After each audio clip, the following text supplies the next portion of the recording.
신명기 34번째 시간입니다. 오늘 말씀은 신명기 21장 1절부터 9절 말씀입니다. 6절부터 9절 말씀을 합독하고 신명기 21장 1절부터 9절 말씀을 보도록 하겠습니다. 그러면 신명기 21장 6절부터 9절 말씀을 한 목소리로 합독하도록 하겠습니다.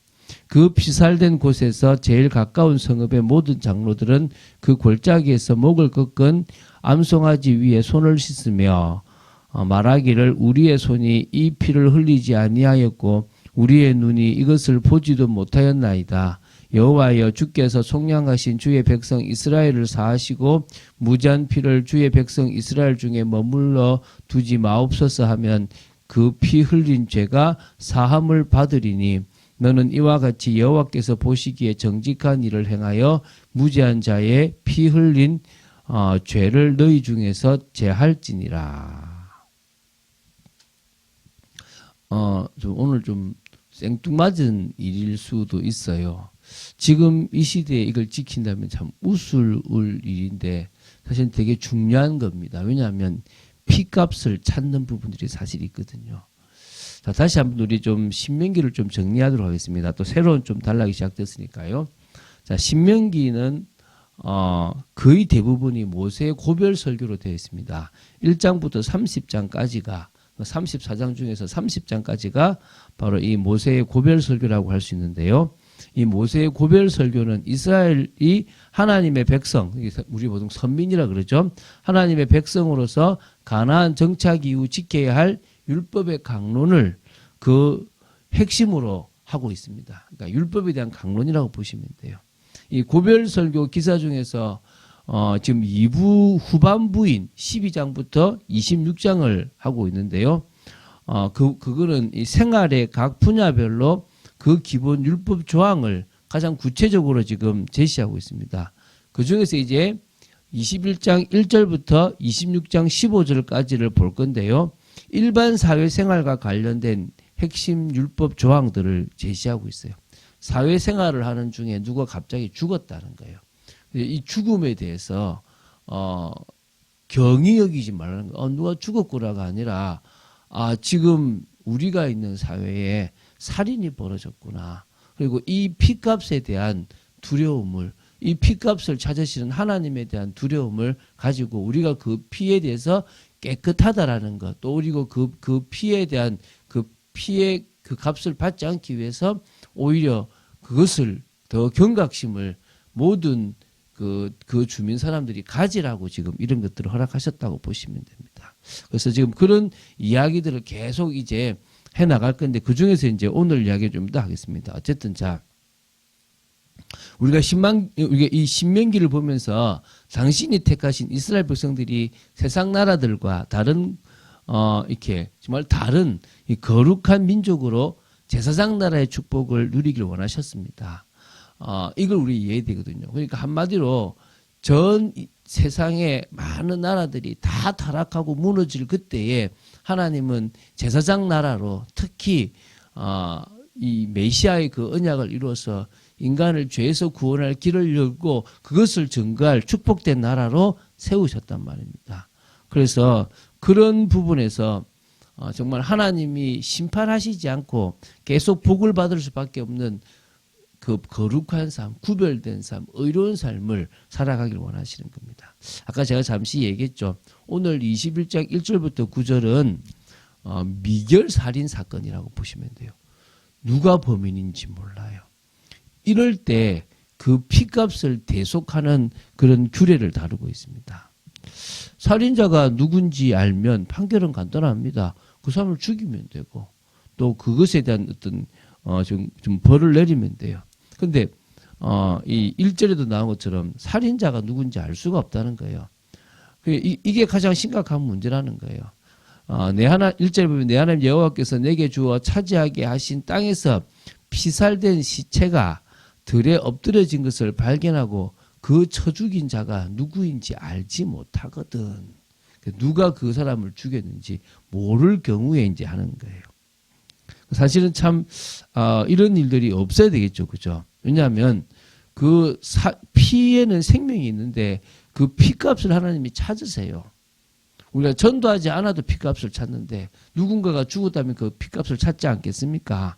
그 피가 흘렸고 그 피에 대한 심판이 이르게 된다는 거예요. 그것을 이제 그게 그 땅에 저주로 이어질 수 있기 때문에 하나님은 그것을 뭐요? 해결하고 또 그 해결하는 중에 생명의 존엄성 알기를 원하는 거죠. 하나님이 누가 죽였는지 모르겠습니까? 그럼 그 사람만 딱 심판하면 되잖아요. 근데 그런 사회가 용인되어져 있고 사람들이 그렇게 악하고 서로를 죽이는 것이 무감각해지면 안 된다는 거예요. 그런 것들을 지금 막으시려고 지금 일을 하고 있다는 겁니다. 그래서 자 어떻게 하느냐?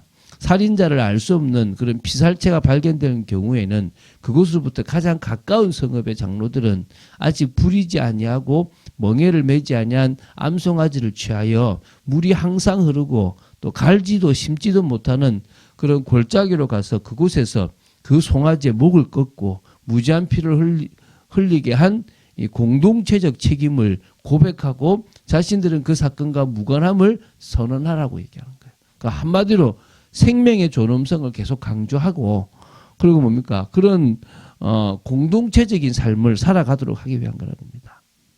자, 이스라엘 백성들은요. 미결 살인 사건으로 인한 부정을 씻기 위해서 흠없고 멍에 매지 아니한 암송아지를 대속제물로 바쳐서 피를 흘려야만 했습니다. 여기서 볼 수 있는 게 뭐냐면 죄의 속량에는 반드시 뭡니까? 무지한 대속제물의 피값이 요구된다는 겁니다. 왜? 히브리서 9장 22절에 피 흘림이 없이는 죄사함이 없기 때문이라고 분명히 말하고 있습니다. 또 죄의 삭선 사망인 바 그러한 죄를 시험받기 위해서는 무지한 바로 그러니까 그 죄를 사함받기 위해서는 반드시 무지한 자가 대신 피를 흘려 죽어야만 했다는 것입니다. 그래서 살인죄로 인해 흘려진 피를 거룩한 백성이 있는 곳의 그 피가 이 거룩한 백성이 있는 곳을 더럽히지 않도록 하기를 원하셨고 그 피값으로 인한 심판이 이스라엘에게 내려지지 않기를 원하셨습니다. 그래서 뭐합니까? 그 대신에 무죄한 짐승을 잡아서 그 피로 속죄 제사를 드려야만 했습니다. 그래서 이 동물 제사는 바로 그 속죄의 이 뚜렷한 한계가 사실은 있습니다. 왜냐하면 일시적으로 사함받는 그런 것이 영원한 속죄가 될 수 없거든요. 그래서 그런 일시적 속죄인 이 제사를 통해서 이제 뭡니까? 영원한 제사인 예수 그리스도 그분의 피 흘림, 속죄를 의미하고 그것으로 말미암아 우리는 해결함을 받을 수가 있다는 것입니다. 그래서 오늘 여러분 본문에 보면 그래서 피살된 곳에서 제일 가까운 성읍의 모든 장로들이 지금 6절이거든요. 그 골짜기에서 목을 꺾은 암송아지 위에 손을 씻으며 말하기를 우리의 손이 이 피를 흘리지 아니하였고 우리의 눈이 이것을 보지도 못하였나이다. 여호와여 주께서 속량하신 주의 백성 이스라엘을 사하시고 무지한 피를 주의 백성 이스라엘 중에 머물러 두지 마옵소서 하면 그 피 흘린 죄가 사함을 받으리니 너는 이와 같이 여호와께서 보시기에 정직한 일을 행하여 무지한 자의 피 흘린 죄를 너희 중에서 제할지니라 이렇게 얘기했어요. 여러분 정말 살인하고 죽는 이게요. 정말 심각한 거라는 걸 알아야 돼요. 근데 지금 이 시대는 너무 무감각하고 너무 쉽게 죽여버리고 있는 시대입니다. 정말 우리가 깨어서요. 생명에 대한 부분들을 좀 더 생각해야 될 것입니다. 그래서 이 그리스도의 보혈 이것은요. 죄의 부정을 거룩함으로 변화시키는 속전이라고 보면 됩니다. 우리를 죄에서 구속하신 속량의 피라고 보시면 됩니다. 이 피값으로 우리는 죄에서 벗어나 의롭게 되어 구원받은 것입니다. 그래서 이 지금 바울이 에베소서 1장 7절에서 우리가 그리스도 안에서 그의 은혜의 풍성함을 따라 그의 피로 말미암아 구속 곧 죄사함을 받았다라고 선언하고 있습니다. 그래서 우리가 지었던 모든 죄에 대한 해결은 예수 그리스도의 십자가 피밖에 없습니다.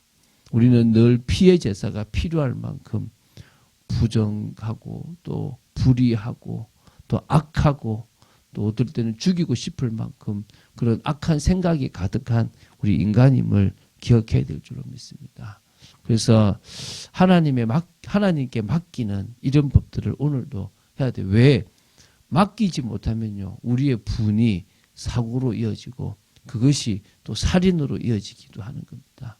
오히려 이유를 찾고 하나님께서 이 불의한 세상에 그래도 역사하시고 계시고 당신의 나라를 이루시고 계신 걸 본다면 우리는 이 세상 속에서 속지 않고 오히려 이 세상을 복음으로 변화시키는 하나님의 나라를 이룰 수 있습니다. 아니면 내가 주인 되고 내가 살아간다면 이해할 수 없는 이 세상 속에서 우리는 어떻게 됩니까?